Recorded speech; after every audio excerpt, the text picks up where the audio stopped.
Hello my dear viewers, welcome to my channel. Dear friends, TET 2024లో జరిగినటువంటి social English పేపర్లో ఉన్నాం. ఇది 24 మే. ఇది 24 మేలో జరిగినటువంటి సోషల్ మరియు ఇంగ్లీష్ పేపర్.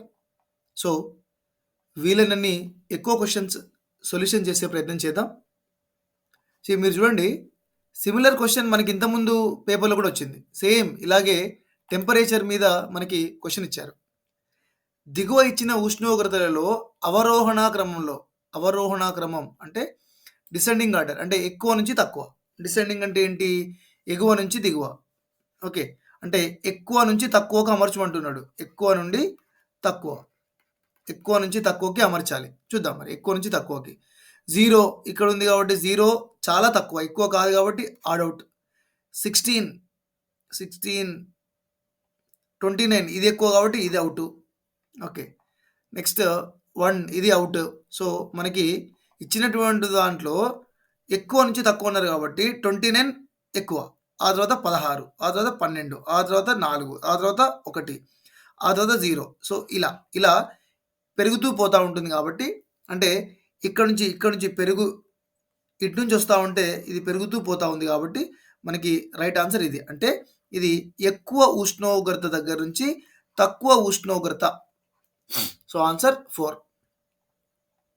నెక్స్ట్, 0 డిగ్రీ రేఖాంశం పైన ఉన్న గ్రీన్విచ్లో మధ్యాహ్నం 12 గంటలైతే 90 డిగ్రీల తూర్పు రేఖాంశంపై ఉన్న ఎక్స్ నగరం వద్ద స్థానిక సమయం ఎంత? సింపుల్గా అంటే మీరు చూడండి, వరల్డ్ టైమ్ లైన్ ఇలా ఉంటే ఇక్కడ 0 డిగ్రీ ఉందనుకుందాం. ఇక్కడ 0 డిగ్రీ, దీన్ని మనం ఏమంటాం? గ్రీనిచ్, జిఎంటీ అంటాం. ఓకే, సో ఇక్కడ ఎంత అవుతుందట? 12 అవుతుందట. 12 గంటలు అంటే పిఎం. Okay, PM. సో ఇక్కడ ఏమంటున్నాడు?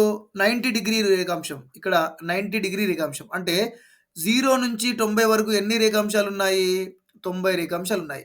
అంటే ఒక రేఖాంశం దాటడానికి ఈ ఒక లైన్ ఇలా 90 రేఖాంశాలు ఉన్నాయి కదా, ఈ 90 లాంగిట్యూడ్ దాటడానికి ఎంత టైం పడుతుంది?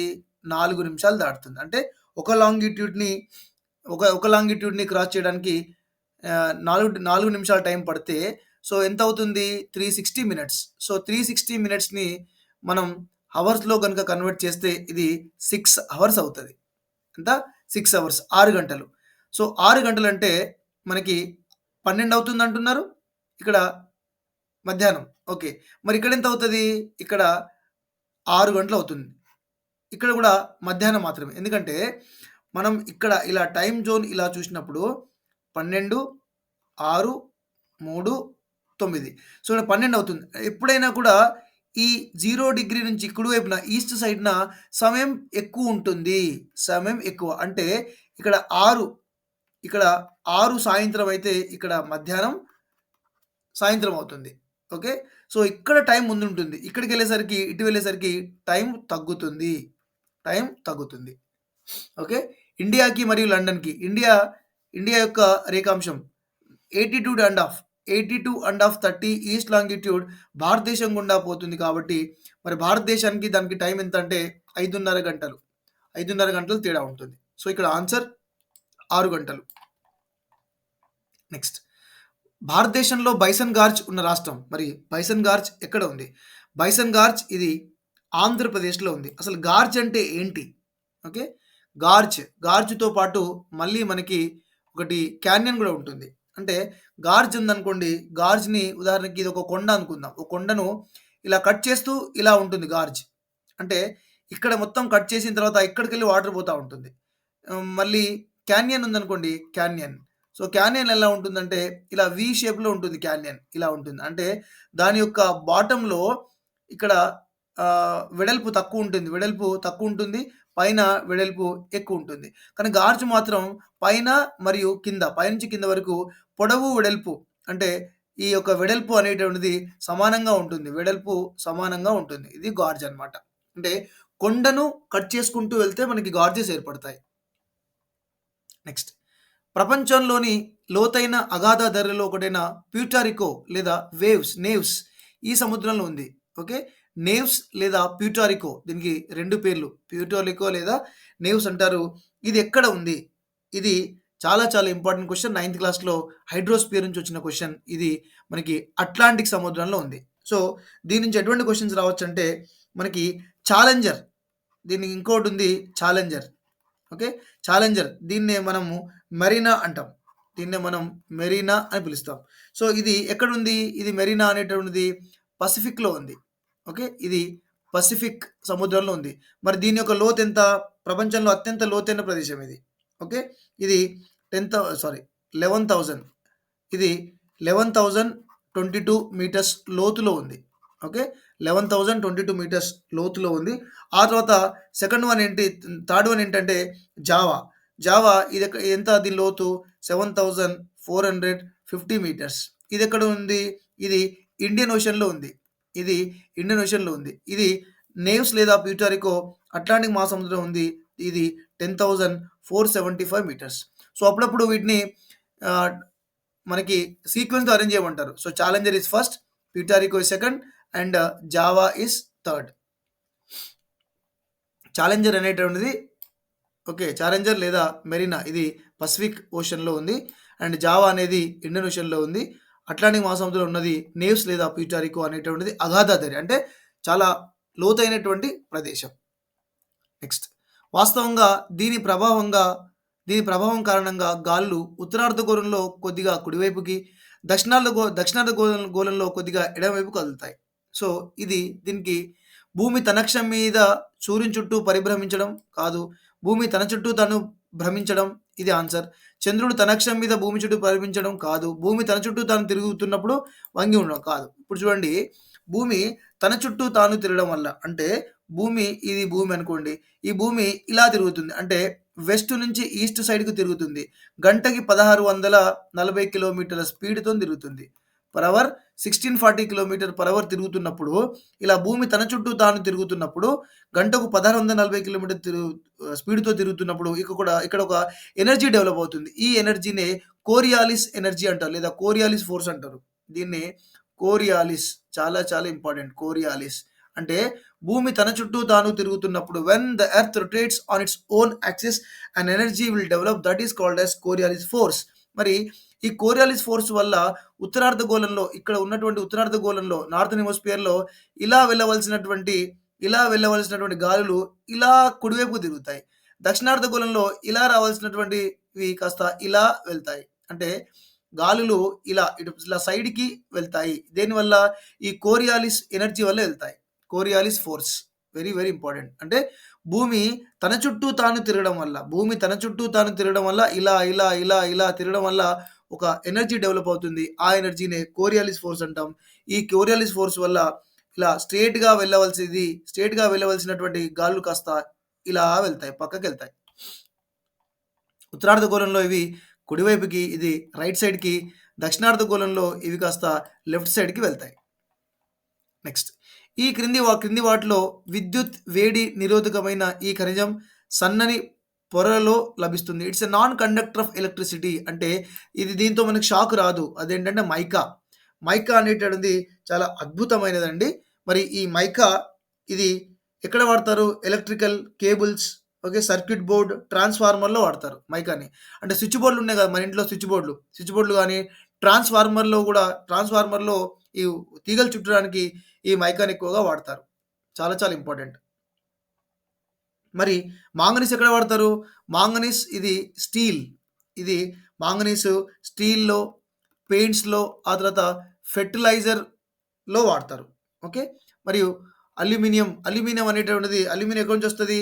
అల్యూమినియం అనేటువంటిది ఇది బాక్సైట్ నుంచి లభిస్తుంది. బాక్సైట్ నుంచి వస్తుంది. నెక్స్ట్, భారతదేశంలోని రాష్ట్రాలు భూటాన్‌తో సరిహద్దు పంచుకుంటున్నాయి. అబ్బా! ఇది మ్యాప్ బేస్డ్ క్వెషన్ అండి. చాలా వండర్‌ఫుల్ క్వెషన్ ఇది. అంటే మ్యాప్ బేస్డ్ క్వెషన్స్ కూడా మనకిస్తున్నారు. సో, మనం చాలా జాగ్రత్తగా ఉండాలి. చూడండి ఒకసారి, నేను అన్ని దేశాలతో సరిహద్దు పంచుకుంటున్నటువంటి నేను చెప్తాను. భూటాన్‌తో సరిహద్దు పంచుకునేదానికి మనకి ఒక కోడ్ ఉందండి. ఆ కోడ్ ఏంటంటే సాబ్, SAAB సాబ్, లేదా దీన్నే మనం BAAS బాస్ అని కూడా రాయొచ్చు. అంటే బి అంటే బెంగాల్, ఏ అంటే అరుణాచల్ ప్రదేశ్, ఏ అంటే అస్సాం, ఎస్ అంటే సిక్కిం. అంటే భూటాన్‌తో సరిహద్దు పంచుకున్నటువంటి రాష్ట్రాలు 4. సో, సింపుల్‌గా సిక్కిం, బి అంటే బెంగాల్ అని గుర్తుపెట్టుకోండి. బి అంటే బెంగాల్. బెంగాల్, అరుణాచల్ ప్రదేశ్, అస్సాం అయిపోయింది. సో, అలాగే మనకి నేపాల్ ఉందనుకోండి. నేపాల్. సో, నేపాల్‌తో సరిహద్దు పంచుకున్న రాష్ట్రాలేంటంటే సుబ్బు అని గుర్తుపెట్టుకోవాలి. సుబ్బు. నేపాల్, సుబ్బు. ఎస్ అంటే సిక్కిం. 2 యూలున్నాయి. ఒకటి, ఒకటి ఉత్తరప్రదేశ్, ఇంకోటి ఉత్తరాఖండ్. బి అంటే ఒకటి బెంగాల్. బి అంటే ఒకటి బెంగాల్, ఇంకోటి బీహార్. బీహార్. ఇవి నేపాల్‌తో సరిహద్దు పంచుకుంటారు. ఇది బెంగాలు, ఇది బీహారు. తర్వాత పాకిస్తాన్. మరి పాకిస్తాన్ తెలుగు రాస్తాను పా. పా, పా, జరాగు అని రాసుకోవాలి. పా, పా, జరాగు. ఓకే. పా అంటే పాకిస్తాన్, పా అంటే పంజాబ్, జా అంటే జమ్మూ. ఓకే. తర్వాత రా అంటే రాజస్థాన్, గు అంటే గుజరాత్. ఇలా గుర్తుపెట్టుకోవచ్చు. తర్వాత చైనా ఉందనుకోండి. చైనా. మరి చైనాని ఏ విధంగా గుర్తుపెట్టుకోవచ్చు? చైనా షాజు అని గుర్తుపెట్టుకోండి. షాజు. సో, చైనాతో సరిహద్దు పంచుకున్నటువంటి రాష్ట్రాలు 5. ఒకటి ఎస్ అంటే సిక్కిం, హిమాచల్ ప్రదేశ్, అరుణాచల్ ప్రదేశ్, జమ్మూ అండ్ ఉత్తరాఖండ్. ఓకే. ఆ తర్వాత మయన్మార్. ఆ తర్వాత మయన్మార్‌తో సరిహద్దు పంచుకునేటటువంటివి మనం ఏఎన్, ఎంఎం అని గుర్తుపెట్టుకోవాలి. ఏ అంటే అరుణాచల్ ప్రదేశ్, నాగాలాండ్, ఇది మిజోరాం, ఇది మణిపూర్. మిజోరాం, మణిపూర్. ఆ తర్వాత బంగ్లాదేశ్. ఆ తర్వాత బంగ్లాదేశ్‌తో సరిహద్దు పంచుకుంటున్నవి ఏఎం అండ్ తర్వాత టీఎం, బి. సో, ఏ అంటే అరుణాచల్ ప్రదేశ్, ఏ అంటే అస్సాం, ఎం అంటే మేఘాలయ, టీ అంటే త్రిపుర, ఎం అంటే మిజోరాం, బి అంటే బెంగాల్. ఇలా కొన్ని అక్రోనిమ్స్ గనుక గుర్తుపెట్టుకున్నట్టయితే కొన్ని ఈజీగా గుర్తుపెట్టుకునే అంటే ఇక్కడ చూడండి భూటాన్‌తో సరిహద్దు పంచుకున్నటువంటి రాష్ట్రాలు వచ్చిందంటే నెక్స్ట్ ఈ వేరే దేశాలతో సరిహద్దు పంచుకున్నటువంటి రాష్ట్రాలు కూడా రావచ్చు. సో, జాగ్రత్త. Next question. క్రింది వాటిలో ప్రపంచ వాణిజ్య సంస్థ యొక్క విధి కానిది నెగెటివ్ క్వెషన్ ఇచ్చారు. అంటే కానిది ఏది అంటున్నారు. ఇది it cooperate with the international institutions such as IMF and World Bank కరెక్టే. It oversees international trade and policies as it acts as it forum for multilateral trade negotiations. Correct. So it provides financial support to the developing and undeveloped. No, it is not undeveloped countries. Only it provide to the developing nations. ఇది only developing నేషన్స్‌కి మాత్రమే ఇది ఆర్థిక సహాయాన్ని ఇస్తుంది. And also it support to the free trade. So, కాబట్టి ఇది కాదు. This is not a answer. ఇవన్నీ కరెక్టే. So, these all are correct. These are the works of World Trade Organization. World Trade Organization యొక్క ఇవన్నీ కూడా వాటి యొక్క పనులు. సో, ఇది మాత్రం తన యొక్క పని కాదు. ఎందుకంటే ఇక్కడ అన్‌డెవలప్డ్ కంట్రీ లేకపోతే ఇది కూడా కరెక్టే. సో, సిమిలర్ క్వెషన్ మనకి సేమ్ వరల్డ్ ట్రేడ్ ఆర్గనైజేషన్ మీద క్వెషన్ సోషల్ మరియు హిందీ పేపర్‌లో ఇచ్చారు. సో, జాగ్రత్త.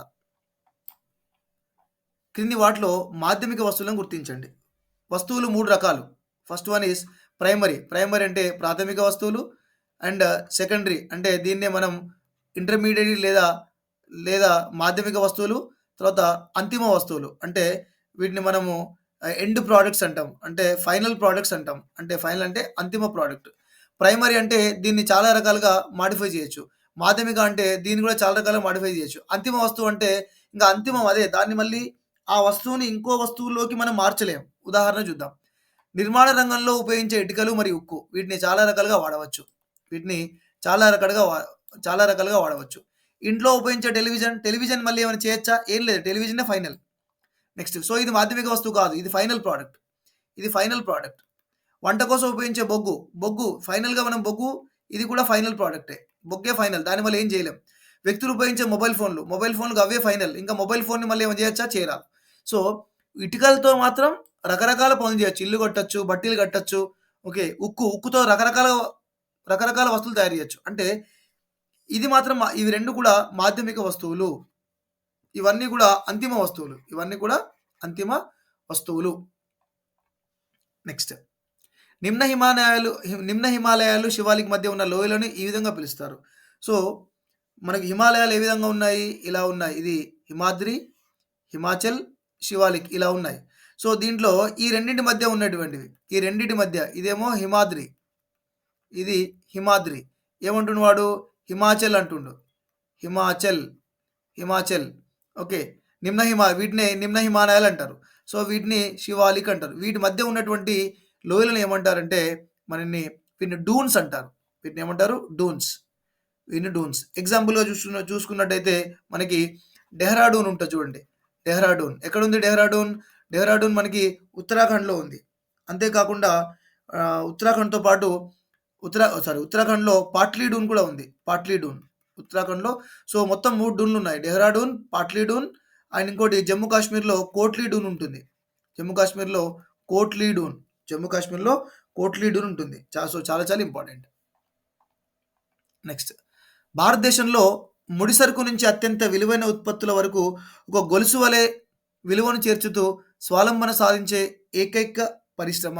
సో, ఇవన్నీ కూడా ఒక రకమైనటువంటి గొలుసు వలె అంటే కంప్లీట్‌గా ఒక చైన్ మోడల్. సో, అది మనకి టెక్స్‌టైల్ ఇండస్ట్రీ. అంటే టెక్స్‌టైల్ ఇండస్ట్రీ ఎందుకు చైన్ సిస్టమ్ అంటున్నా అంటే ఇక్కడ పత్తి తీయడం నుంచి ఎగ్జాంపుల్ పత్తి ఉందనుకోండి కాటన్. సో, కాటన్ పత్తి తీయాలి. పత్తి దగ్గర నుంచి ఏం చేయాలి? దారం. దారంకి ఏం చేయాలి? రంగులు.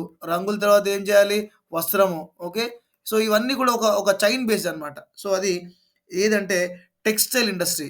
Textile industry it gives 4% of the GDP. ఇది మనకి 4% జీడీపీ ఇస్తుంది. And 14% of industrial product. 14% of industrial product కూడా మనకి ఈ యొక్క టెక్స్‌టైల్ ఇండస్ట్రీ ఇస్తుంది. So, important. నెక్స్ట్ ఈ అడవులు భారతదేశంలో అధిక భాగంలో ఉత్తర ఆస్ట్రేలియా మరియు మధ్య అమెరికాలో కనిపిస్తాయి. మరి ఈ అడవులు ఏంటంటే ఉత్తర ఆస్ట్రేలియా అంటున్నారు. సింపుల్‌గా గుర్తుపెట్టుకోండి. ఇండియాలో ఉన్నటువంటి అడవి. ఇండియాలో ఇక్కడ కర్కట రేఖ ఇండియాలో పోతుంది. అలాగే మకర రేఖ ఆస్ట్రేలియా గుండా పోతుంది. సో, ఇండియాలో ఉన్నటువంటి అడవులు డెసిడ్యూయస్ అడవులు. అలాగే ఆస్ట్రేలియాలో ఉన్నటువంటి అడవులు కూడా డెసిడ్యూయస్ అడవులు. అంటే ట్రాపికల్ డెసిడ్యూయస్ ఫారెస్ట్. అంటే ఇండియాలో కర్కట రేఖ పోతుంది. ఆస్ట్రేలియాలో మకర రేఖ పోతుంది. సో, ఇది 23.5 డిగ్రీలే. ఇది 23.5 డిగ్రీలే. అంటే ఆస్ట్రేలియా, ఇండియాలో సేమ్ టు సేమ్ అనమాట. ఓకే. కాకపోతే ఇక్కడ చలికాలం ఉంటే ఇక్కడ ఎండాకాలం ఉంటుంది. ఇక్కడ చలికాలం ఉంటే ఇక్కడ ఎండాకాలం ఉంటుంది. అదొక్కటే తేడా. మిగతాదంతా same to same. Okay. So, deciduous forest అంటారు. మరి ఈ temperate evergreen forest, tropical evergreen forest ఇంతకుముందు మనం వీటి గురించి చెప్పుకున్నాం. కానిఫెరస్ ఫారెస్ట్ ఇవి హిమాలయాల్లో పెరుగుతాయి. హిమాలయాల్లో. ఎవర్‌గ్రీన్ ఫారెస్ట్ అంటే ఎక్కువ వర్షం పడేటటువంటి ప్రాంతాల్లో పెరుగుతాయి.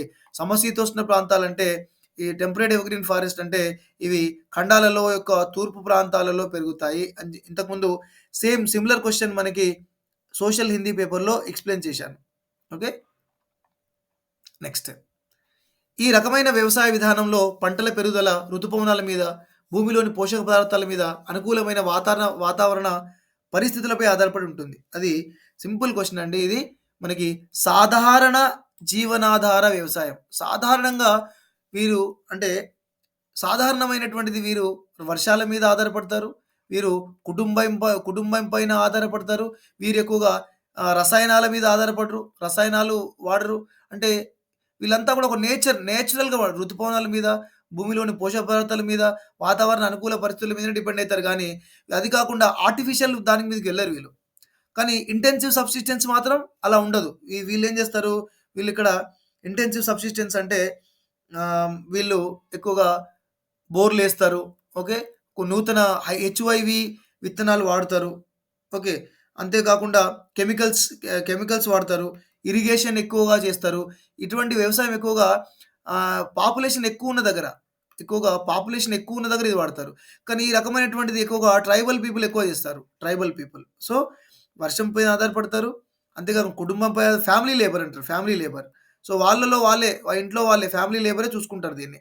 కమర్షియల్ ఫారెస్ట్ అంటే తెలుసు కదా! టీ ప్లాంటేషన్, టీ, రబ్బర్ అనేటువంటిది కమర్షియల్ ఫారెస్ట్ కిందకొస్తాయి. ఎక్స్‌టెన్సివ్ అగ్రికల్చర్ ఇది కూడా ఎస్టేట్స్ కిందకొస్తుంది ఇది కూడా. ఓకే. సా ఇది ఇది అంటే ఎక్స్‌టెన్సివ్ అగ్రికల్చర్ అంటే 100 ఎకరాలు ఓకే. 500 ఎకరాలు అలా చేస్తారెక్కువ. నెక్స్ట్ ఈ పర్వత శ్రేణులు దక్కన్ పీఠభూమికి ఉత్తరంగా ఉన్నాయి. North of the Deccan plateau. So, as you know మనకి దక్కన్ పీఠభూమి అంటే మనందరికీ ఐడియా ఉండుంటది. చాలా మందికి ఇది ఇండియా అనుకుంటే దీన్ని మనం మాల్వా పీఠభూమి అంటాం. సో, ఇది ఇక్కడ కేక్ షేప్‌లో ఉన్నదాన్ని మనం దక్కన్ పీఠభూమి అంటాం. మరి ఈ దక్కన్ పీఠభూమికి ఉత్తరంగా ఎటువంటి సరిహద్దులున్నాయి అని అడుగుతున్నారు. సో, మనకి ఉత్తరంగా మనకున్నటువంటిది ఇది, ఇది నర్మదా నది, ఇది ఇది తపతీ నది. ఓకే. సో, ఇక్కడ దిస్ ఈజ్ సాత్పూరా మౌంటైన్స్.